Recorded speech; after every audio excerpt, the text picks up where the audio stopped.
श्री गणेशाय नमः। जय माता दी। प्रणाम दोस्तों, आप लोगों का स्वागत करती हूँ आपके अपने YouTube चैनल पर। श्री दुर्गा सप्तशती 9वां अध्याय।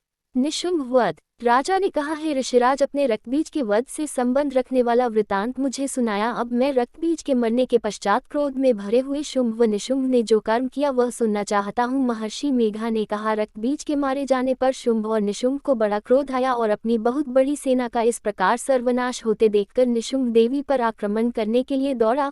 उसके साथ बहुत से बड़े बड़े असुर देवी को मारने के वास्ते दौड़े और महापराक्रमी शुंभ अपनी सेना सहित चंडिका को मारने के लिए बढ़ा। फिर शुंभ और निशुंभ का देवी से घोर युद्ध होने लगा और वह दोनों असुर इस प्रकार देवी पर बाण फेंकने लगे जैसे मेघों से वर्षा हो रही हो। उन दोनों के चलाए हुए बाणों को देवी ने अपने बाणों से काट डाला और अपने शस्त्रों को वर्षा से उन दोनों दैत्यों को चोट पहुंचाई। निशुंभ ने तीक्ष्ण तलवार और चमकती हुई ढाल लेकर देवी ने अपने क्षुरप नामक बाण ने निशुंभ की तलवार व ढाल दोनों को ही काट डाला। तलवार और ढाल कट जाने पर निशुंभ ने देवी पर शक्ति से प्रहार किया। देवी ने अपने चक्र से उसके 2 टुकड़े कर दिए।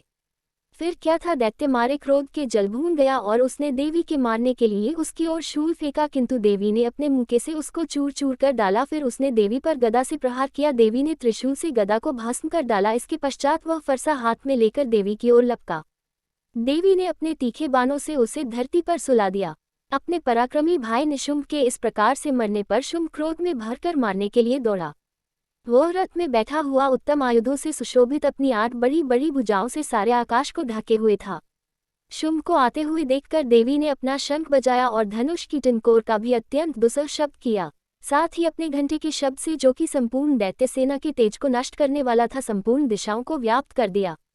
इसके पश्चात देवी के सिंह ने भी अपनी दहाड़ से, जिसे सुन बड़े बड़े बलवानों को मत चूर चूर हो जाता था, आकाश पृथ्वी और दशों दिशाओं को पूरित कर दिया। फिर आकाश में उछलकर काली ने अपने दांतों तथा हाथों को पृथ्वी पर पटका। उसके ऐसा करने से ऐसा शब्द हुआ जिससे कि उससे पहले के सारे शब्द शांत हो गए। इसके पश्चात शिवदूती ने असुरों के लिए भय उत्पन्न करने वाला अट्टहास किया, जिसे सुनकर सब दैत्य थर्रा उठे और शुंभ को बड़ा क्रोध हुआ। फिर अंबिका ने उसे, अरे दुष्ट, खड़ा रह कहा तो आकाश से सभी देवता जय हो बोल उठे। शुंभ ने वहां आकर ज्वालाओं से युक्त एक अत्यंत भयंकर शक्ति छोड़ी, जिसे आते देखकर देवी ने अपनी महोल्का नामक शक्ति से काट डाला। हे राजन, फिर शुंभ के सिंहनाद से तीनों लोक व्याप्त हो गए और उसकी प्रतिध्वनि से ऐसा घोर शब्द हुआ जिसने इससे पहले के सब शब्दों को जीत लिया। शुंभ के छोड़े बाणों को देवी ने और देवी के छोड़े बाणों को शुंभ ने अपने बाणों से काट सैकड़ों और हजारों टुकड़ों में परिवर्तित कर दिए। इसके पश्चात जब चंडिका ने क्रोध में भर शुंभ को त्रिशूल से मारा तो वह मूर्छित होकर पृथ्वी पर गिर पड़ा। जब उसकी मूर्छा दूर हुई तो वह धनुष लेकर आया और अपने बाणों से उसने देवी काली तथा सिंह को घायल कर दिया। फिर उस राक्षस 10,000 भुजाएं धारण करके चक्रादि आयुधों से देवी को आच्छादित कर, तब भगवती कुपित होकर अपने बाणों से उन चक्रों तथा बाणों को काट डाला। ये देखकर निशुंभ हाथ में गदा लेकर चंडिका को मारने के लिए दौड़ा। उसके आते ही देवी ने तीक्ष्ण धार वाले खड्ग से उसकी गदा को काट डाला। उसने फिर त्रिशूल हाथ में लिया। देवताओं को दुखी करने वाले निशुंभ को त्रिशूल हाथ में लिए हुए आता देखकर चंडिका ने अपने शूल से उसकी छाती पर प्रहार किया और उसकी छाती को चीर डाला। शूल विदीर्ण हो जाने पर उसकी छाती में से एक उस जैसा ही महापराक्रमी दैत्य ठहर जा कहता हुआ निकाला। उसको देखकर देवी ने बड़े जोर से ठहाका लगाया। अभी वह निकलने भी ने पाया था कि उसका सिर अपनी तलवार से काट डाला। सिर के कटने के साथ ही वह पृथ्वी पर गिर पड़ा। तदंतर सिंह दहाड़ दहाड़ कर असुरों का भक्षण करने लगा और काली शिवदूती भी राक्षसों का रक्त पीने लगी। कौमारी की शक्ति से कितने ही महादैत्य नष्ट हो गए। ब्रह्मा जी के कमंडल के जल से कितने ही असुर समाप्त हो गए।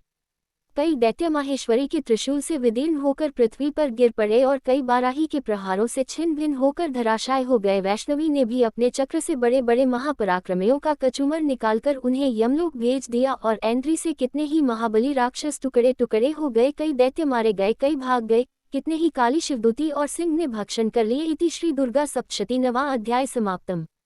श्री गणेशाय नमः। जय माता दी। श्री दुर्गा सप्तशती 10वां अध्याय। शुंभ वध। महर्षि मेधा ने कहा, हे राजन, अपने प्यारे भाई को मरा हुआ तथा सेना को नष्ट हुई देखकर क्रोध में भरकर दैत्यराज शुंभ कहने लगा, दुष्ट दुर्गे, तू अहंकार से गर्व मत कर, क्योंकि तू दूसरों के बल पर लड़ रही है। देवी ने कहा, हे दुष्ट, देख, मैं तो अकेली ही हूँ। इस संसार में मेरे सिवा दूसरा कौन है? ये सब मेरी शक्तियाँ हैं। देख, ये सब की सब मुझ में प्रविष्ट हो रही है। इसके पश्चात ब्राह्मणी आदि सब देवियाँ उस देवी के शरीर में लीन हो गई और देवी अकेली रह गई। तब देवी ने कहा, मैं अपनी ऐश्वर्य शक्ति से अनेक रूपों में यहाँ उपस्थित हुई थी, उन सब रूपों को मैंने समेट लिया है, अब अकेली ही यहाँ खड़ी हूँ, तुम भी यही ठहरो। महर्षि मेधा ने कहा, तब देवताओं तथा राक्षसों के देखते देखते देवी तथा शुंभ में भयंकर युद्ध होने लगा। अंबिका देवी ने सैकड़ों अस्त्र शस्त्र छोड़े, उधर दैत्यराज ने भी भयंकर अस्त्रों का प्रहार आरंभ कर दिया। देवी के छोड़े हुए सैकड़ों अस्त्रों को दैत्य ने अपने अस्त्रों द्वारा काट डाला। इसी प्रकार शुंभ ने जो अस्त्र छोड़े उनको देवी ने अपनी भयंकर हुंकार के द्वारा ही काट डाला। दैत्य ने जब सैकड़ों बाण छोड़कर देवी को ढक दिया तो क्रोध में भरकर देवी ने अपने बाणों से उसका धनुष नष्ट कर डाला। धनुष कट जाने पर दैत्येंद्र ने शक्ति चलाई, लेकिन देवी ने उसे भी काट कर फेंक दिया। फिर दैत्येंद्र चमकती हुई ढाल लेकर देवी की ओर दौड़ा, किंतु जब वह देवी के समीप पहुंचा तो देवी ने अपने तीक्ष्ण बाणों से उसकी चमकने वाली ढाल को भी काट डाला। फिर दैत्येंद्र का घोड़ा मर गया, रथ टूट गया, सारथी मारा गया। तब वह भयंकर मुद्गर लेकर देवी पर आक्रमण करने के लिए चला, किंतु देवी ने अपने तीक्ष्ण बाणों से उसके मुद्गर को भी काट दिया। इस पर दैत्य ने क्रोध में भरकर देवी की छाती में बड़े जोर से एक मुक्का मारा, तो देवी ने भी उसकी छाती में जोर से एक थप्पड़ मारा। थप्पड़ खाकर पहले तो दैत्य पृथ्वी पर गिर पड़ा, किंतु तुरंत ही वह उठ खड़ा हुआ। फिर उसने देवी को पकड़कर आकाश की ओर उछाला और वहां जाकर दोनों में घोर युद्ध हुआ। वह युद्ध ऋषियों व देवताओं को आश्चर्य में डालने वाला था। देवी आकाश में दैत्य के साथ बहुत देर तक युद्ध करती रही, फिर देवी ने उसे आकाश में घुमाकर पृथ्वी पर गिरा दिया। दुष्टात्मा दैत्य पुनः उठकर देवी को मारने के लिए दौड़ा, तब उसको अपनी ओर आता हुआ देखकर देवी ने उसकी छाती विदीर्ण करके उसको पृथ्वी पर पटक दिया। देवी के त्रिशूल से घायल होने पर उस दैत्य के प्राण पखेरु उड़ गए और उसके मरने पर समुद्र, द्वीप, पर्वत और पृथ्वी सब कांपने लग गए। तदनंतर उस दुष्टात्मा के मरने से संपूर्ण जगत प्रसन्न व स्वस्थ हो गया तथा आकाश निर्मल हो गया। पहले जो उत्पात सूचक मेघ और उल्कापात होते थे वह सब शांत हो गए। उसके मारे जाने पर नदियां अपने ठीक मार्ग से बहने लगी तथा संपूर्ण देवताओं का हृदय हर्ष से भर गया। गंधर्व बाजे बजाने लगे और अप्सराएं नाचने लगी। पवित्र वायु बहने लगी, सूर्य की कांति स्वच्छ हो गई, यज्ञशालाओं की बुझी हुई अग्नि अपने आप प्रज्वलित हो उठी तथा चारों दिशाओं में शांति फैल गई। इति श्री दुर्गा सप्तशती 10वां अध्याय समाप्तम।